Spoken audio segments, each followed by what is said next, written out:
ka ganyan kasi wala ka ng pag-asa.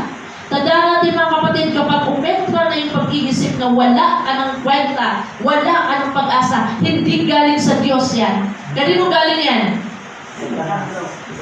Sa kaaway. Kay Diablo. Hallelujah! Kaya maging aware tayo. Kapag yan ang naisa-isip mo, get out of your comfort zone.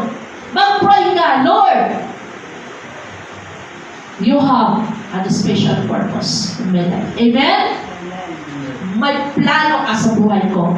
Hindi totoong wala akong kwenta. Hindi totoo na wala na akong pag-asa. Dahil ang pag-asa ikaw. Amen? Palapakan natin ang Diyos.